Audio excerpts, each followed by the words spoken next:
Welcome, everyone, to another episode of the Adeptus Ridiculous podcast. My name is DK Diamantes. His name is Bricky. You know why you're here. But before we get into all that, if you want to monetarily support the podcast and you like us, head over to patreon.com/Adeptus Ridiculous, where you can get access to the Discord, bloopers if they happen. $15 tier gets you access to all of our posters in just the creamiest digital form ever. You should check it out. Patreon.com/Adeptus Ridiculous. Bricky, take it away. I'm taking it away. Hello, everyone. If you want to grab merchandise, go ahead and check out orchidate.com. It's down in the description, or I guess just click on the Adric one that's down listed down there. Also, this is the last major sponsor we got going on for Tabletop Stronghold. Again, make sure you give it a look. It is tabletopstronghold.com/ridiculous. It is down in the description, as well as most likely the pinned comment. They have some awesome stuff. I've actually had a few people reach out saying they got the stuff, the Mag Case 2.0 and the competitive terrain set, and they both spoke highly of it, which makes sense considering the fact that these indeed are the things that I see everywhere whenever I go to any kind of event that requires transporting your miniatures.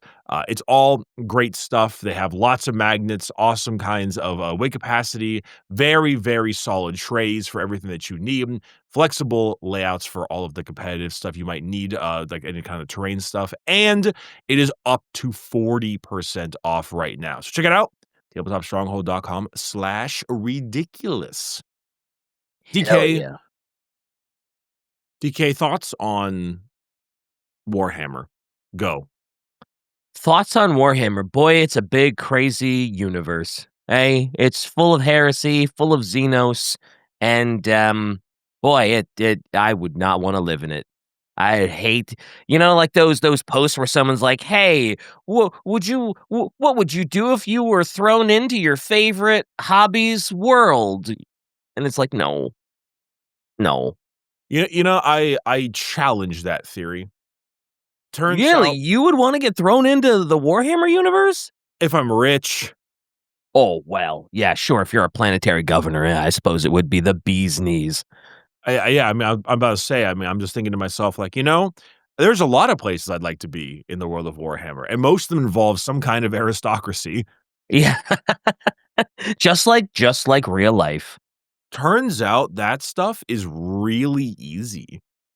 And actually, like, it turns out having a lot of money makes your life, like, much easier. Granted, I'm sure there's a couple of people who will kill you for it, but I don't know.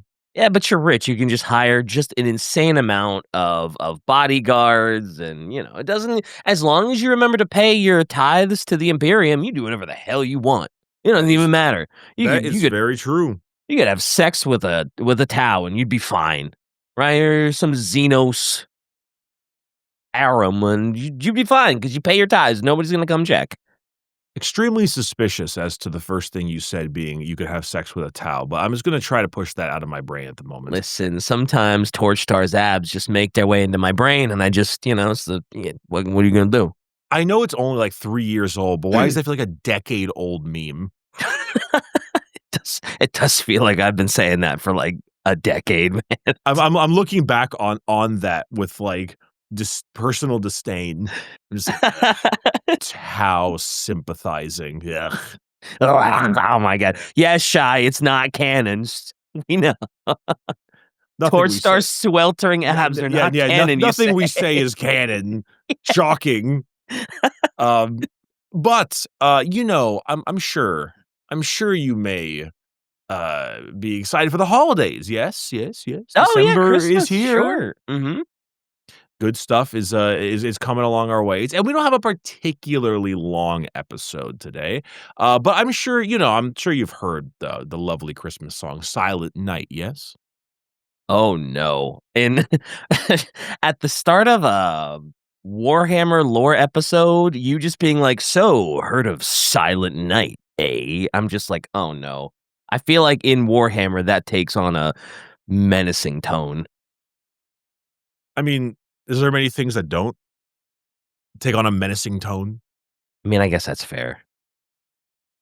But tell me more. All right. Well, I do have a mystery quote for you today. I don't think you're going to get it, But I do think that there is, it might maybe gleam you towards the right direction, you know? Silent night, old night, as they say. Uh, quote, "Is an inviolable" hell word is that? Inviolable? Oh, Invi how is it can you spell it and put it in chat? yeah, yeah, inviolable? Inviolable? Yeah, Yeah, I yeah, don't know it. inviolable, yeah, never to be broken, infringed, dishonored. I've never it almost sounds like, someone, like, misspelt something. Yeah, it Inviolable. does. Mhm. I have never heard that word before, huh? I'm learning. It is an inviolable truth that humanity's ability to destroy will always outstrip its ability to create. It is our curse and our salvation combined. Our end, when it comes, will be writ by our own bloody hand. Said to by the unspeakable king. Huh. Um, Silent night, old night, all ain't calm and all is strife. Now when you led with Silent, I was like, "Oh, maybe he's gonna do a Sanguinala episode because, like, 'tis the season, right? Maybe it'll be a Sanguinala episode," but that seems a lot more, hmm, I almost wanna say it sounds kinda not maybe not AdMech-y, but it sounds AdMech adjacent. Because of the murder of stuff? Yeah, a little bit. Oh, I got nothing. okay. I mean, it is a little bit hard, and that's why I was like, "Ah, you probably won't get it." This is an episode on the Age of Strife. Silent Night, Old Oh. Night. Do you remember Old Night? Mm, it sounds familiar. But I nothing like Warhammer lore related is specifically coming to mind about Old Knight. Okay, we'll get into that. We'll get into that. I think, the Age of Strife is something that is particularly interesting because it is a very important section of 40K lore that is not particularly expanded on very much, and also has a lot of stories that could Yeah. be discussed during it. One of the biggest parts of it, however, is the fact that it leads up to the Great Crusade. Mhm. Mhm. And it also, you know, it was well, I'll tell you why it started for a while, but it's actually something that I personally have been, confused by often. I have had a very hard time nailing down the Age of Strife, in past episodes and things like that, so it's actually not only good for yourself, but good for me that we're able to kinda sit down and really go through this one in particular because this is a very weird, very under-discussed area, which, some people, like Shy mentioned, really like that it's kinda mysterious and weird Mhm. and not fully discussed, but, it's interesting, and so we're gonna be talking about that. So Hell yeah. Hell yeah. Age of Strife is everybody's cut off from Terra, everybody kinda has to sort of survive on their own. Good luck if you're one of the, Imperium planets that's, like, way out all by yourself type, yes. era, right? Yeah. Yes, the couple thousand years of everything being screwed over, so, Yeah. now so imagine being on a world that was very much specialized to do one thing, right? Let's say you were growing plants or producing livestock or like munitions, stuff like that. Your planet's job is to do that one job and nothing else, right? Yep. And so in order for your planet to get that job done effectively, other resources that allow for basic quality of life are brought in separately. You know, your world is entirely specific to one exact export and nothing more. So if you are on a planet that's really damn good at harvesting adamantium and, you know, doesn't have any water on it, well, then you get water brought in and imported, right? Mhm. Yep. Now, now things kinda sucked on that planet for a bit because all the robots you had try to kill you, you know? And you're still trying to pick up the pieces and live in the new normal. But then the lights completely go out, the supply ships stop appearing, and the export ships get destroyed in orbit. Communications go down, and your little world is just there in the void, surrounded by darkness. I Peop specifically remember stuff like this happening when we did the Squats episode, because that's essentially what happens to their home planet. is they have to, like, kinda survive now that they've been cut off, even though they're in, like, the galactic core, and it's like, yeah, it's not a great time. So you don't No. love that. People, of course, start to get really scared and they start lashing out. And they can do so because the forces of the military haven't been seen because they also have been cut off by whatever is happening off world.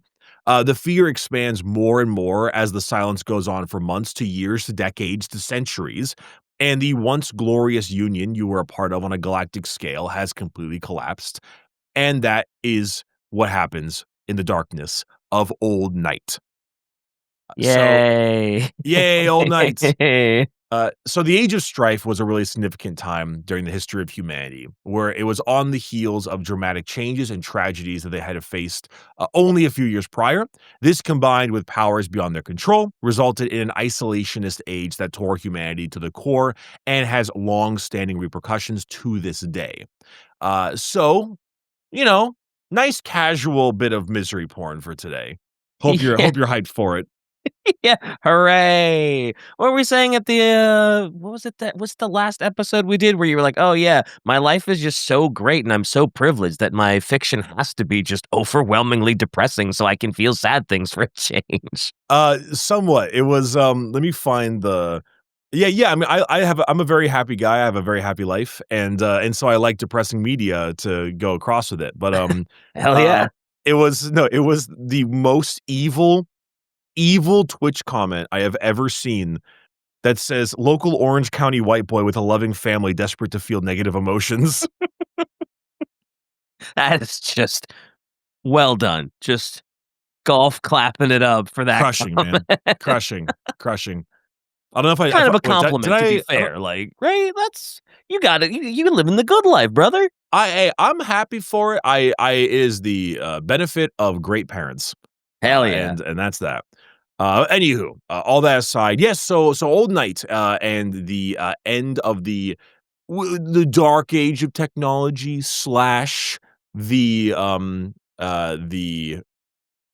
great age of technology? I don't the golden age, I'm sorry, I don't know Mhm. what my brain farted right there. The golden age of technology because, it's dark age to some, golden age to others. Oh, yeah. So, in order to talk about Old Night, we gotta do a very quick TLDR on the dark age technology. And so humanity, by all accounts, was peak right before the end of the dark age. Mhm. Colonization across the galaxy was very successful thanks to the invention of the standard template construct library, or the STCs. This, combined with AI in the form of fully self-aware machines used for both war and general labor, allowed for swift victory in the face of war and even swifter conquest of worlds in the form of terraforming and habitation. Three major things marks the end of the Dark Age technology, or the Golden Age technology, and serve as the primary reasons for the Age of Strife. Now, this is off script, but I do want to mention it. Okay. A lot of people may not understand the why it's called the Dark Age and the Golden Age. Basically, right, this is way before anything of the classic Warhammer happened, before the Emperor showed himself, Yeah. and it is the idea that we were in there's not a lot known, but the assumption is that humanity is in, like, Star Trek era. Maybe even more powerful than that, like, Yeah. in a lunacy level of power because of, like classic sci-fi. Yeah. Isn't it like they're so advanced and they're so strong that, like, if the Age of Strife and everything never happened and we still had all the, like, golden dark age tech, the Imperium would conquer the galaxy like no problem. Like, It nothing would be able to stand up to it. it's generally considered something of that nature, like, again, this is a lot of theory, so Yeah. you can't really take Mhm. this on face value, but there's a lot of folks that are like, "Yeah, I mean, we were equivalent to, like, Necron power." Yeah. But with our Crazy. population, Yeah, with the which is millions insane. and millions and yeah. Mhm. Every single faction, every single faction in Warhammer is all about degradation, or at least Oh, for sure. mostly are about degradation, and so, yeah, this is the height of the Imperium. Also, did you Mhm. wanna read that quote that Shai posted? It might actually be pretty handy. Let's do it. Fools have asked, why did the dark age of technology end in the fall of humanity? And other fools have answered back, folly, or pride, or the worship of progress, as if these things alone had any meaning.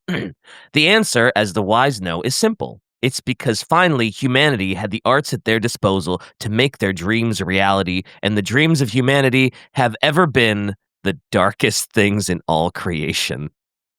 God It's damn. it's a pretty hard quote. I actually like it Yeah, a lot. that's a great quote. My God. What's that from? It sounds like it's from like a Magos or like some kind of inquisitor of sorts. Mhm. At least I would Definitely. assume. But anyway, so by the suppressed work of the techno-archaeologist Synesius Thorne, the suppressed work. But Wow. yes, so very much often it's meant and described in like that kind of way where it's the golden age technology because it was the height of humanity, but it's the dark age technology because of not only what occurred, but because invention of that kind of sort is heresy for AdMech, and you know how it goes. Yeah. Yep, yep, yep. No, yes, notable dark age creations: the warp drive, the standard template construct, navigators, the golden throne, artificial intelligence, plasteel, all kinds of things. I mean, very often, whenever you see some random character with an insane weapon in Warhammer, in the Imperium, that is, it's some relic from the Yep. Dark Age. Mhm.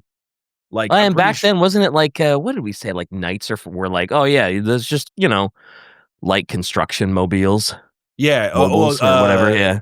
knights were, like, farming equipment. Yeah. Yeah. It's crazy. Using a Yeah. knight for farming. So, yeah, What are you doing? archaeotech. Basically, archaeotech is anything of that nature. Mhm. Like, I'm pretty sure even, in the Guard, like, Lord Solar Leontis has a pistol called, like, Soul's Righteous Gaze, and it's just this insanely powerful pistol because it was in the vault somewhere way back when, you know? Mhm. Anyway, all that aside. So the first big issue of the three things that marked the Age of Strife were the machines. Once the custodians of humanity, the conflict that occurred as a result of the cybernetic revolt. Now, worthy of its own episode, which it really is, Mhm. the revolt resulted in an almost galaxy-wide conflict against the extremely powerful machines of humanity that was at such a big scale that intervention from non-humans was most likely needed to ensure a victory. Even though the machines were quelled, the damage was irreversible. The thinking machines did a number on the population of humanity, and the pure might they showed made humanity very fearful of technology as a whole. Pockets of humanity would either stop using it outright, therefore forgetting a lot of it, or they would Yeah. actively destroy it in favor of agrarian life. That guy there is a man of iron Yep. Yep. from The Men of Iron. yeah, from the Blackstone Fortress area, I do believe. And Um, there's still that one floating around trying to convince everyone that he's not an AI at all. Totally just normal robot here. Everybody don't worry about it. yeah, and I mean, he looks tough and he's got good miniguns, so it's good stuff. Hell yeah. So obviously, humanity was all sorts of messed up from that. And then the second main reason, which was the warp storms that were caused by the Eldari. We know what they were up to, and we know they were making a new god in the process. One thing that I have often confused and been wrong about before is that you assume that the birth of Slanesh is what causes the warp storms, and that is not true. It is the birth of Slanesh that solves the warp storms. It's almost like popping a zit.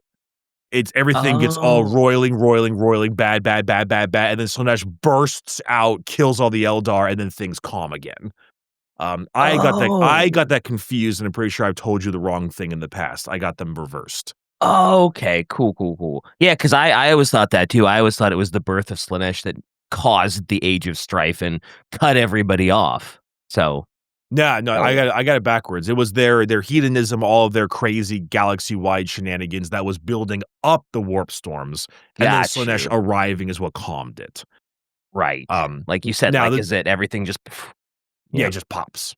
Mhm. So the disturbances caused the massive spread of warp storms across the galaxy, and this caused humanity to have a really bad time connecting to each other, as obviously communications and travel is done via the warp. Animosity was high, and now that aid wasn't easy to come by, much of humanity was left to its own devices while they had to work and repair themselves from the galactic-wide war, which is pretty hard when you're afraid to use the computer and you can't really call tech support Yeah. and I Cox communication can't hold up during a galactic sex storm. Bringing people closer, my ass. Thank you, Possum. Real and true. So it is very true. Yeah. Yeah. Yeah. Oof. Now, this was inflamed even more by the final main cause of Old Night, the sudden rise of psychers. Now, Uh-huh. yeah, psychers began to show up quite a bit near the end of the Dark Age, and prior to the technological collapse, psychers were handled actually pretty well.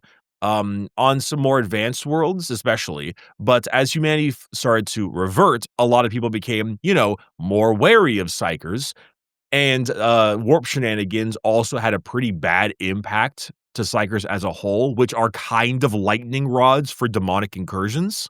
Yeah.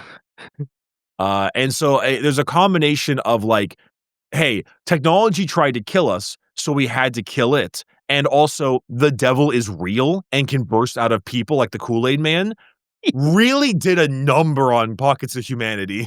Yeah, I was gonna say it's not a great time for humanity. It's man, you either got to use the technology that you're horribly scared of because that's what caused a lot of this mess, or you have to literally deal with like, oh yeah, we'll use a psyker, and oops, he went a little crazy, and now demons are everywhere. Like, So yeah, it's I imagine actually it's a little tough. it's really hard to understate how monumentally bad this was. Like, in a few short, generations or whatever, or however long this time frame was, Skynet happened, the devil is real, and he came out of gym. Like, it's very bad.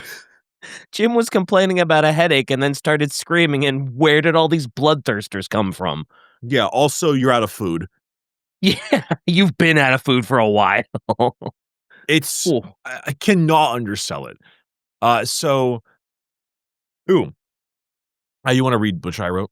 Sure, I really like how Luton described it. A lot of advanced cosmopolitan worlds accepted psychers and used their powers, and a lot of backwaters worlds murdered their psychers in witch hunts like the barbarians that they are. But when Old Night rolled in with warp storms, all these accepting worlds got overwhelmed by demons as their psychers became doors to hell, and redneck worlds where all the psychers got murdered were fine. Uh, Yeah, I mean, you basically had all of yeah. the backwater people be like, "God, kill these people, they're awful," and then they did I mean, they were fine with that. They definitely weren't fine with the other stuff, but, you know. Yeah.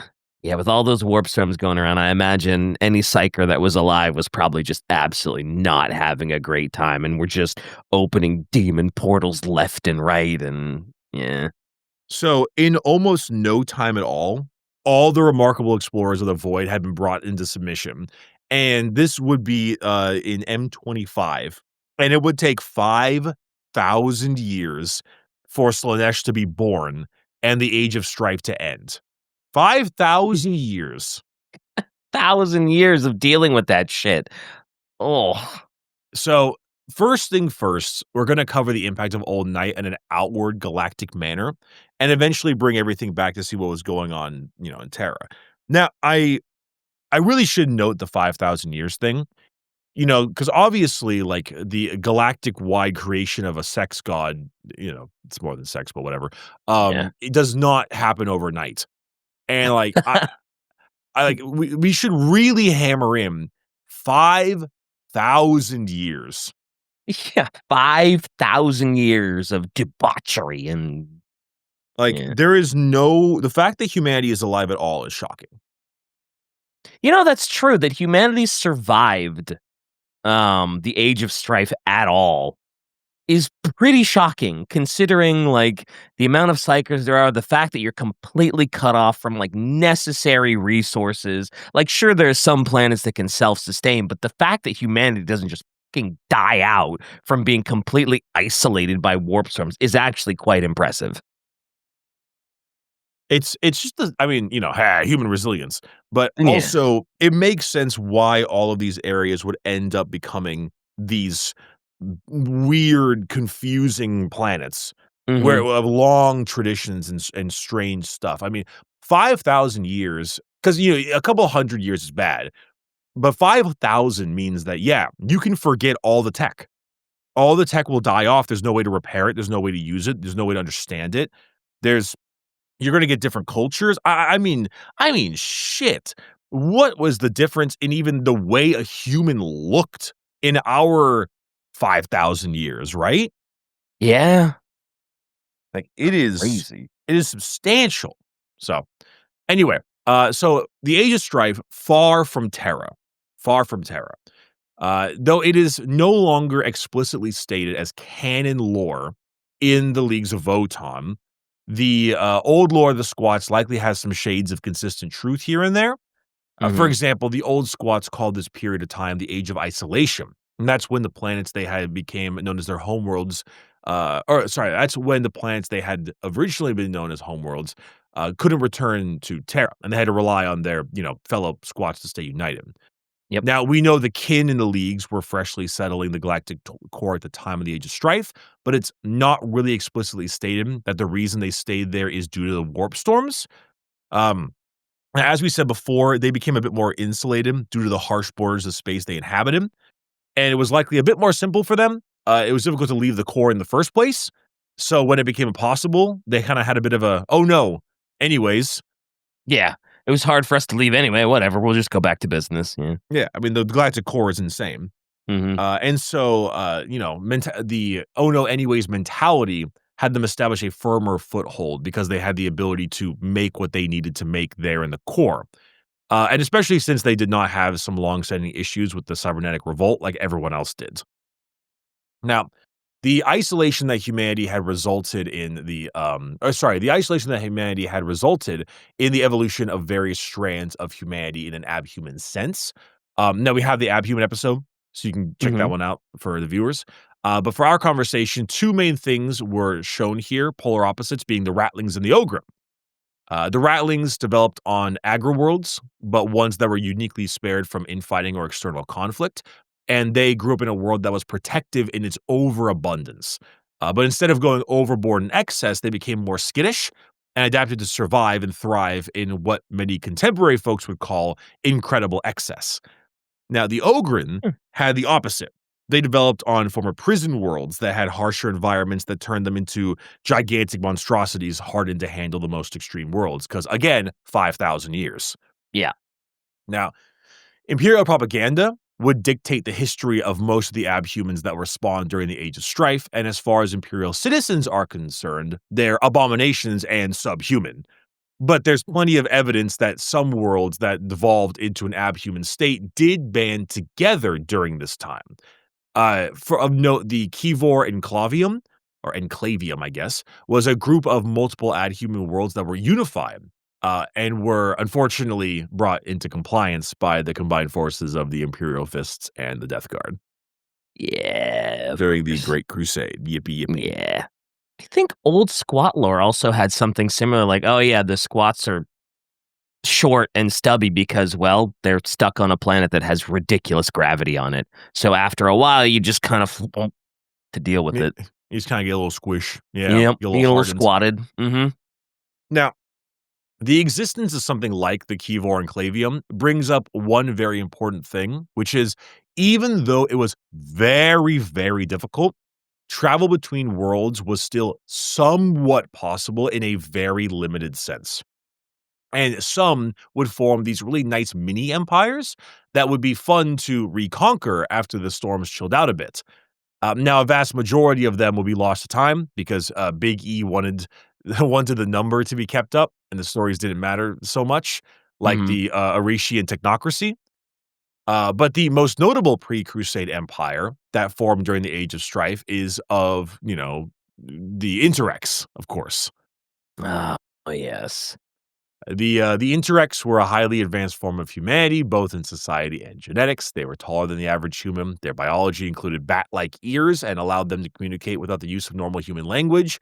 They had met the Eldar and got a bit of a primer on chaos, and this helped them sustain through the terrors of Old Night with some degree of resilience. They were able to tame technology to their needs and continue to advance while the majority of humanity was regressing. They focused on defense and combat, developed mobile fighting platforms that were like little centaurs. They had fancy bows and maulers, and unlike Mhm. the rest of humanity, they didn't use things like servitors. They had drones, semi-advanced AI. They did subjugation of combatants. But most of the time they would let them join to help them advance, and nothing ever bad Mhm. would happen to them at all in the first Horus Heresy book. That'd be Nope, ridiculous. they were never featured in a book at all. It's just a footnote on humanity, and they're still there. They didn't get completely wiped out. No genocide in 40K at all. Just love those interacts. Yeah, nothing ever bad happens to the Interrex. No, fuck you, Erebus, you son of a bitch. You stole that Fucking thing, and you know it. Erebus piece of shit asshole. Fucking son of a bitch. And also, the whole taking over planets and imperialism thing. But yeah.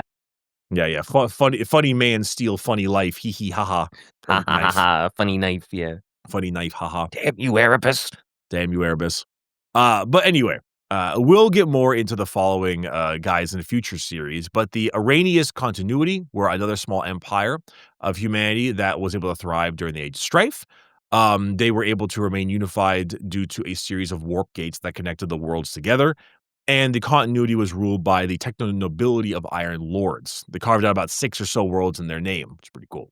Oh, One of these worlds was inhabited by a race known as the Piscians, but it was a pretty good place to set up shop regardless of the Xenos, so the continuity did so anyways during the Age of Strife.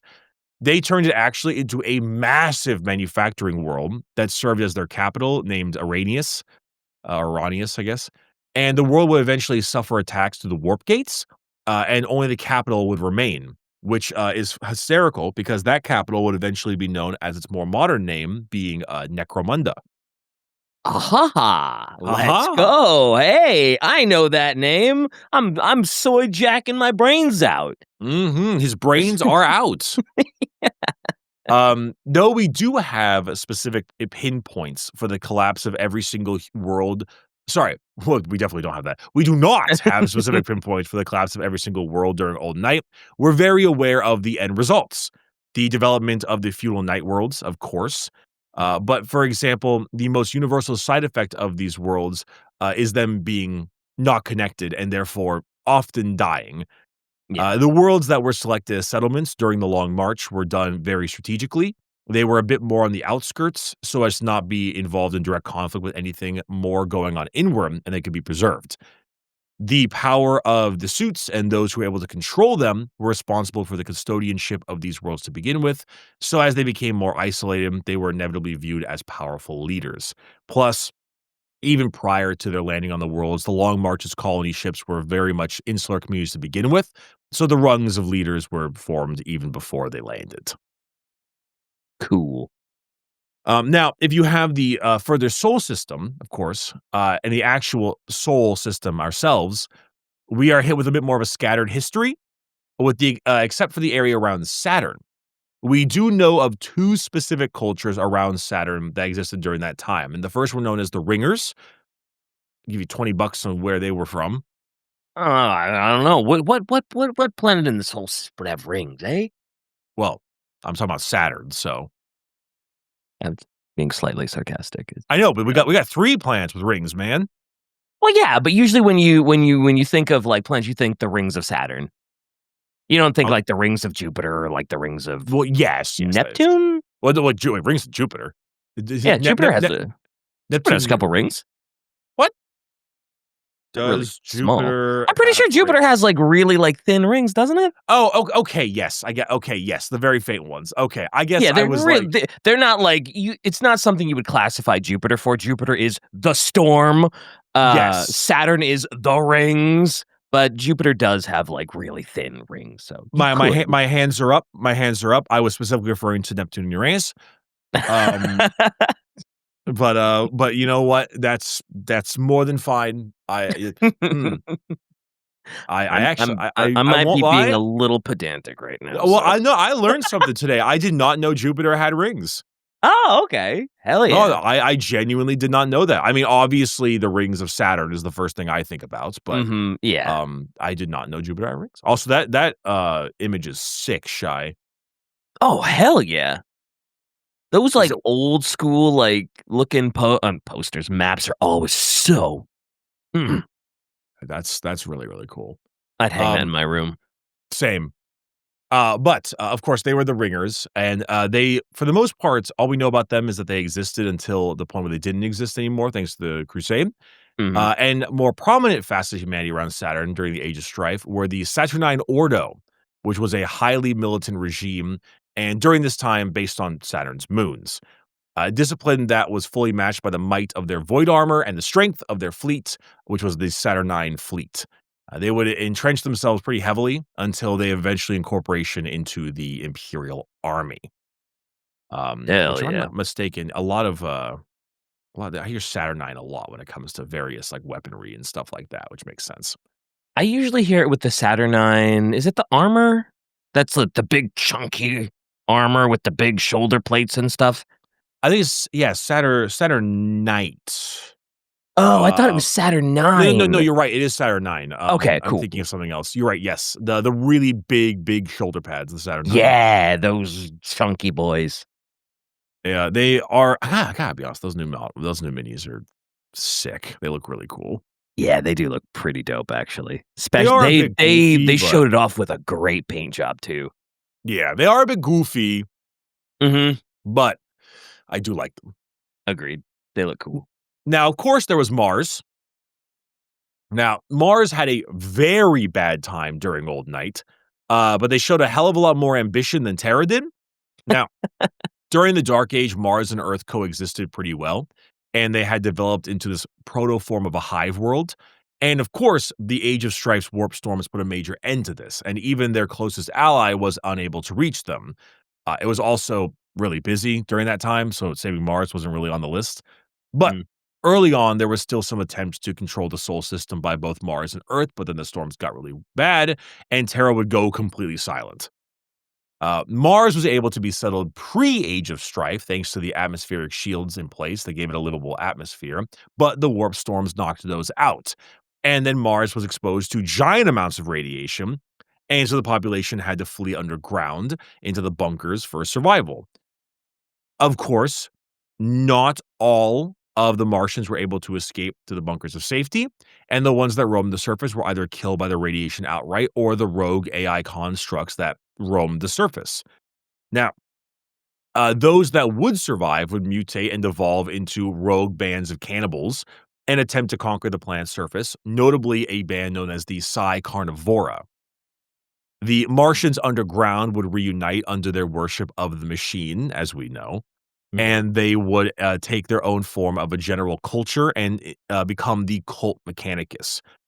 They were able to rebound and take out the hostiles on the planet, and eventually, before the rise of the Emperor on Terra, they would then unify Mars, which would have the cult of Mars become a whole thing. They would begin their missions to re-expand through the void, build new worlds, and then, of course, hunting down and reclaiming old technology. Man, the amount of deaths that radiation related, stuff has caused in 40K is paramount. It's crazy how many worlds just get, "Oh, yeah, it was just washed with radiation because that's 40K and everybody on the surface died." You know, I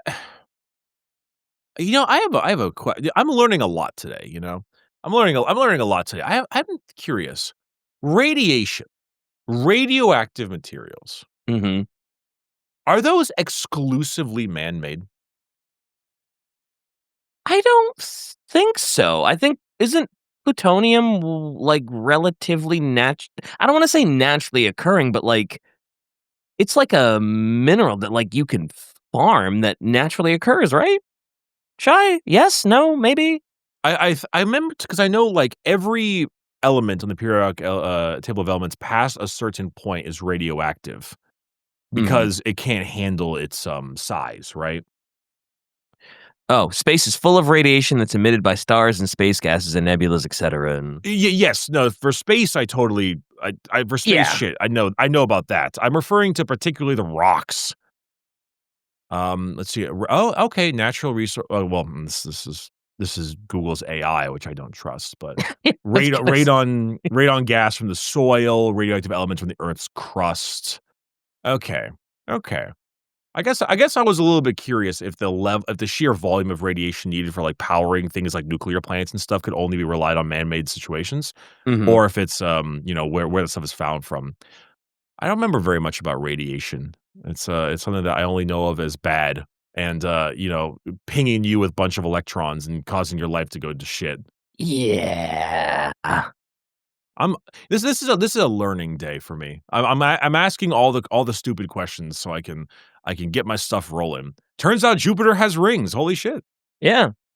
Yeah, with radioactivity. I remember we did an episode on, like, the demon core a while back, and man, reading stories on what, radiation poisoning does to you is just awful. Oh, I know Oh, a lot. it's Okay, horrific. It that's is the you one thing I essentially do just get know. broken down at a molecular level, and you just fall apart, and it's just like, "Oh, god." That is the one thing I do know is about radiation poisoning, and that stuff is horrendous. It is yeah, it's woof. But anywho, all that aside, now, Terra. Things on Terra were, as they say, not poggers. Um, Nope. Not poggers. The Nah. culture on the planet would hold on for dear life in the early part of the Age of Strife, but the collapse of the society was very inevitable. It would become a Mhm. wasteland of mutants and psychers, and they would run reckless and free, and the rise of the Techno-barbarians would cause Terra to fully collapse into isolated anarchy. Now, Techno-barbarians were your run-of-the-mill Mad Max-style warlords, but they were clad in, like, a form of proto-power armor from long wars past, and as mentioned in the power armor episodes, the modern equivalent of power armor was very much based on the ancient war gear from the Dark Age technology, one way or another. Mhm. And the Techno-barbarians were the ones rocking it in the desert wastes. It is literally Mad Max, and this is where you get a lot of that really old school John Blanche artwork that is Oh, pretty nice. pretty killer, yeah. It's great stuff. Oh, Um, yeah, that's sick. yeah, it is classic Mad Max era Mhm. things. But from there, one of the earliest and most notable warlords was the Unspeakable King, which is who the quote was in the beginning. Mhm. He was operating as early as M27, and he was able to conquer huge swaths of the globe. And that was due to the Hollow Ones at his side, which is more or less the Sisters of Silence kind of at the time. Mhm. Legends state that the Unspeakable King was likely a Null himself, and his most prominent foothold was Albia, which is where the real world British Isles are. Okay, okay. Now, we might as well rip the Band-Aid off here. It was talked about a lot in the episode about the Imperial Palace, but the geography of Terra is a bit of a mess, and it's pretty convoluted. Mhm. For example, the book The Outcast Dead mentions Albion, and it also seems to be covering the British Isles in some way, but it's not the same as Albia. They could be the same thing with different names, or they aren't. We don't know. So let's go through some of the funny areas and the techno-barbarian leaders in a row, Okay. because these are explicitly confirmed in the texts, while others have names identical to real-world locations or historic locations. Obviously, this isn't the entire world, as there's a lot of geography that isn't mentioned, and a lot of the lore that's around for places on Old Terra is predominantly locations where the Imperial Palace is nowadays, right? Hell yeah. So the Achaemenid Empire was a mystical empire based in Persia.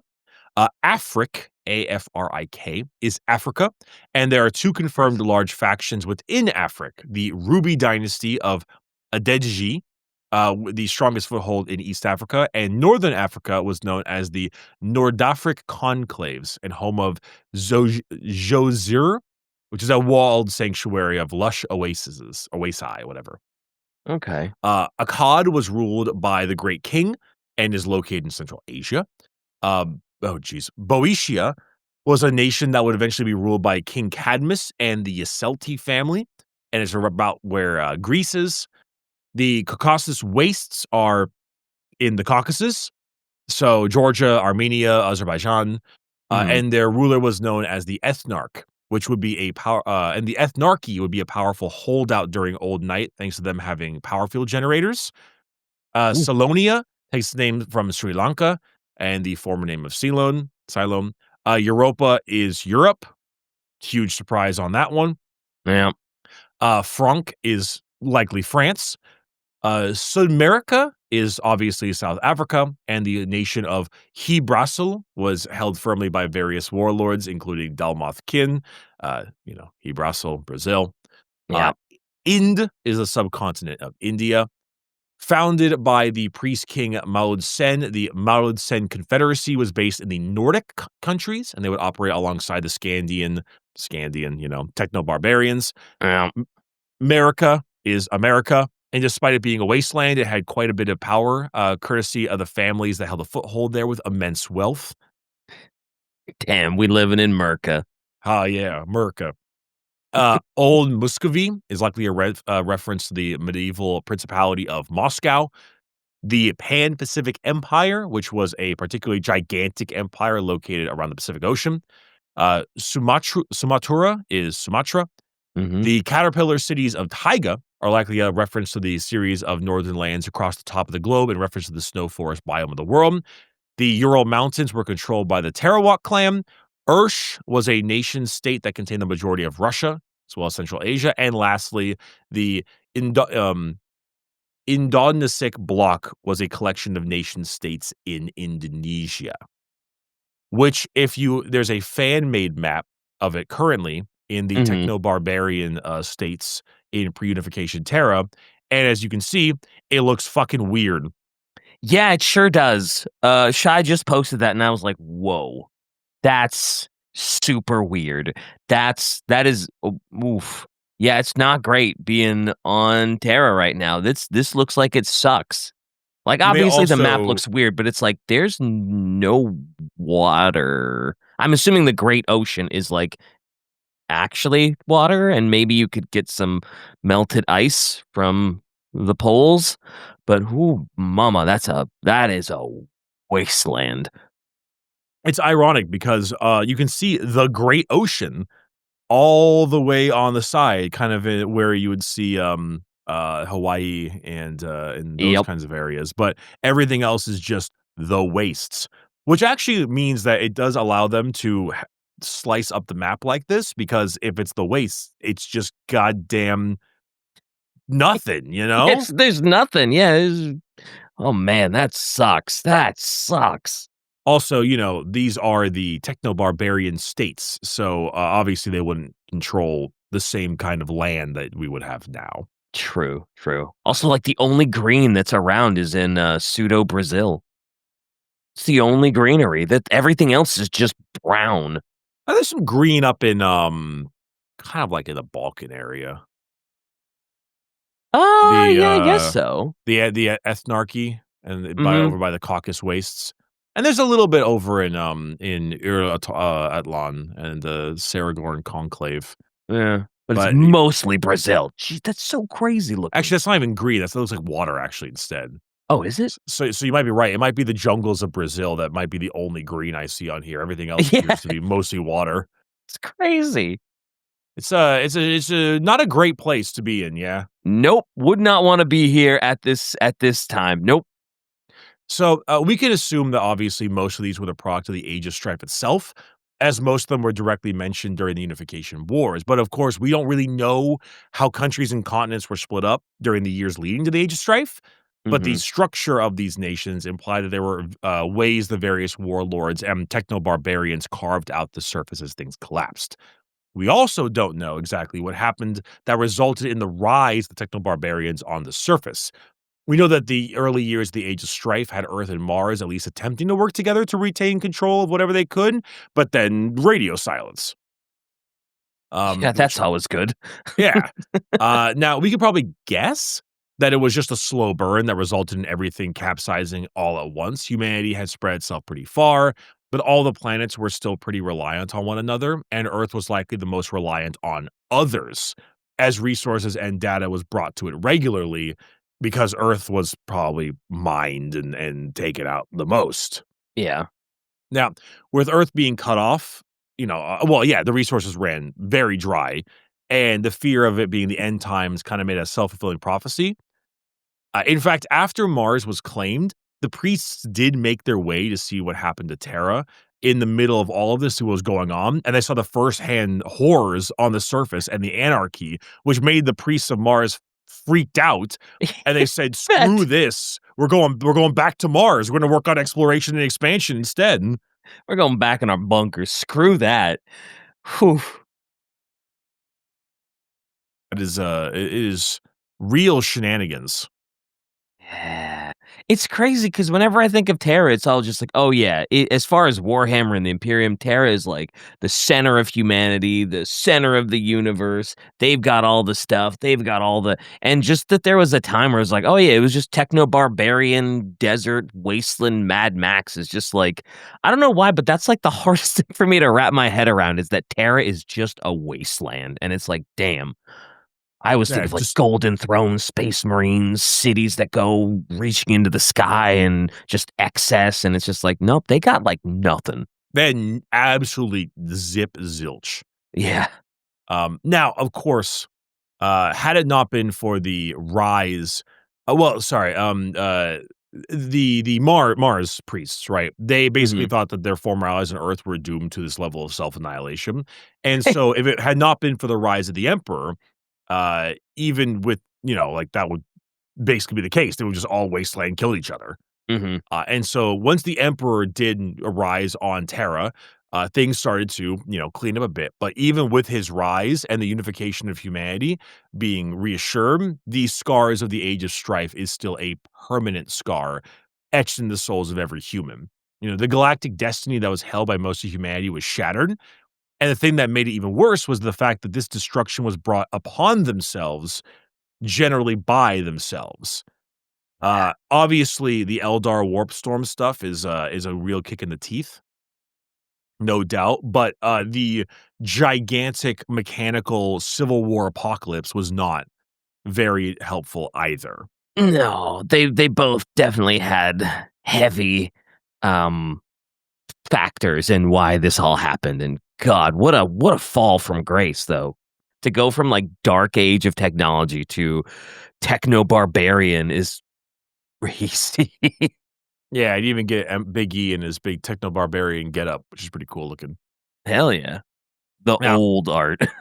now, of course, with this, there was comfort in the unification of humanity and some of the fears were banished, but the violent and very closed mind of humanity in the modern era is a result of Old Night, whether they choose to admit it or not. The effects of Old Night are long lasting for modern day 40K. AI is outlawed. There's an extreme distrust of advanced technology. Psychers are treated poorly and distrusted in all kinds of ways, as well as, anything different. And Yep. all Xenos and aliens, I mean, they didn't know it was Eldar at the time, but, like, they were all often attacked by aliens during the Age of Strife, Yeah. whether it was, like, all kinds of whatever it could have been, and so that distrust grew heavily. Uh, just, being beaten when they're down over and over again is the justification for the immense xenophobia and witch hunting of the Imperium. Yeah. It really sticks in your mind. Yeah. Yeah, it's one of those interesting things where, like, yeah, obviously the Imperium is an awful hellscape of, a lack of any kind of tolerance, understanding, or technology, but, no, they do give you a reason for it. Definitely. They give you like a, "Hey, this is why they're this way. Here's Yeah. what led to these beliefs," which is important. Yeah, we hate you because you beat us when we were literally at our worst. Yeah, and also we hate technology because it turned on us, and also Satan is real and it came out of Jim. You can understand why they feel that way. It might be a little extreme, but, like, it is deeply rooted in their history, and yeah, you get it. No, I got this one little bitty, quote if you'd like to read it. Sure. The Age of Strife even scarred the galaxy itself. Countless worlds were reduced to inimical wastelands or overrun by dangerous living weapons. Others were left haunted by the cyclopean ruins of lost endeavor, vast halos of decaying orbital machinery, looming spires crackling with strange energies, echoing tech vaults still conceal deadly threats behind bulkheads buried in the dust of ages. Every time the Imperium discovers another such remnant of its former glory, it is but another reminder of the hubris that damned humanity and the dangers of daring to hope in such a dark and terrible age. I daring to hope Yeah, is how a is dare you hope? is a really good one. It's a Yeah. really good one. Oof. I really do enjoy, the idea that, like, yeah, they reached too far. Oh yeah. Possibly, You like, yeah, I can you flew too close to the sun. Your wings burned off and I really like that. Possum be like, "Yeah, I could use the word hostile, but fuck these nerds. Inimical." Possum is just like he's just flexing on us. A little bit. Nah, It's like I know these uneducated nerds won't know this word. it's a really fascinating situation because I think Old Knights and everything of that nature is really interesting because yeah, it was brought on by humanity in a lot of ways and Mhm. their own self-insert, but it's also, kind of just a shit gig in general. Mhm. Obviously the Eldar issue was a really big one, and caused a lot of issues regarding it, and it was the seed for a lot of the problems that began occurring with humanity. Oh yeah, for sure. So Damn. I This gotta is where say, Bricky's Eldar hate comes from, obviously, because they ruined everything, right? yeah, yeah, of course, yeah, it Has wasn't because nothing to of do with the tabletop and getting absolutely nothing. slaughtered by them, right? I I liked a lot of the I like a lot of the old night stuff. I feel like Yeah, you could do small short stories in there, but I do think it should remain mysterious. mostly quiet. Yeah, mostly Yeah, mysterious. I think I for would the agree. most part, it's important to have that level of intrigue because it also if you make sure it's a lot more if you make sure it's a hell of a lot more uncertain, it creates a world where you can basically do whatever the hell you want. Oh yeah, for sure. It Here's this is. fancy new architect munitions type thing or architect gun. What is it? God if I know. Yeah, it's from the old world, like, It it's from shoots the a Dark dying Ages. sun. Screw you, man. Sounds like something the Eldar would have. This gun shoots dying sun that just collapses on itself and just black holes, and it's like, "What?" Wow, that sounds more like a Necron thing. That does kinda sound like a Necron thing, doesn't it? Yeah.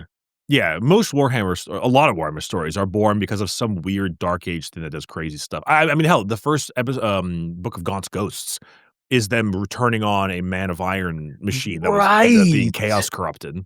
Yeah, 'cause and they're in, like, the factory, right? Yeah, yeah, Sheesh. yeah, that's the one. Yeah. Crazy. Anyway, that's the Age of Strife. Pretty, Hell yeah. pretty integral part of the Warhammer world, a very important part of where humanity honestly, would argue the entire reason for humanity's backwards thinking. Yeah, it is the Um, foundation of why the Imperium is the way that it is. yeah, it is a major I mean, obviously, there's other bits and pieces with it. I mean, a lot of the superstition and problems with the Imperium also come from the heresy. Mhm, sure, The overwhelming amount of, religious beliefs and things like that come from the martyr of the emperor. sure. But a lot of the general distrust of technology and things of that nature, yeah, that's Great Crusade and Mhm, before. yeah. Yeah, Uh, it's interesting Shai stuff. Shai said, "Remember the Dark Age tech human spaceship that teleports enemy ship back in time for 1 nanosecond so it overlaps on itself and gets atomized?" There Yeah. humanity was pretty crazy. Yeah, humanity had some stuff back in the day, holy. There a while. Mhm. Anyway, that's the Age of Strife. That's Old Night, Silent Night. Happy December. Merry soon to be Christmas. Merry soon to be Christmas. Next week, we have, if I'm not mistaken, the anniversary episode, right, Shy? Hey, I have no idea what it's gonna be. Everybody else apparently knows. I am just sitting here twiddling my thumbs, waiting for destruction. 5 years. 5 years of this shit.